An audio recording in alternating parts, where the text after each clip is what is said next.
sa 7,000 delegado ang dumalo sa taunang APEC Summit. Kaya naman upang matiyak ang seguridad ng mga ito, nagpakalat ang mga otoridad ng hindi bababa sa 11,000 sundalo.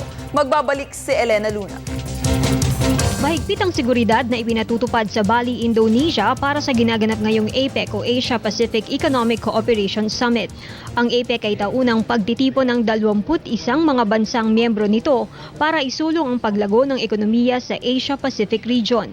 Bukod sa mga bansang bahagi ng ASEAN, miyembro din ng APEC ang Australia, Canada, Chile, Hong Kong, Japan, Mexico, New Zealand, Papua New Guinea, Peru, Russia, Taiwan at Amerika.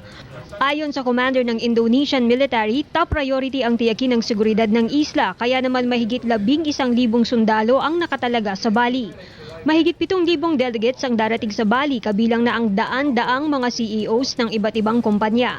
Darating din dito ang mahigit 10 lider ng bansa, kabilang na si Pangulong Aquino. We're going to be talking about inclusive growth. He's going to be talking to the international business community and other world leaders. We're going to be showing that the reforms that we have undertaken over the last 3 years have borne a lot of fruit in terms of increased confidence in the Philippine economy and in the management of the economy.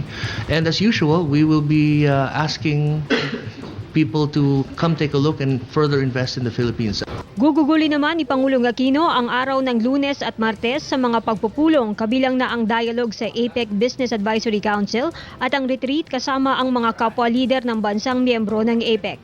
Yung participation ng Pangulo, kahit sino man ang Pangulo ng Pilipinas at any given time, is pretty much a given. This helps solidify our relations with our neighbors. Yung participation fora are the basis of relationships that our leaders have with other leaders. And when those relationships become very important, when you have disputes, mas madaling tawagan ni Pangulong Aquino ang Prime Minister ng Malaysia o ang Presidente ng Indonesia dahil magkakilala na sila.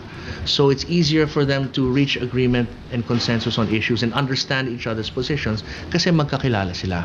And that's hard to measure, but I think in terms of furthering our interest with our neighbors, it's also very valuable.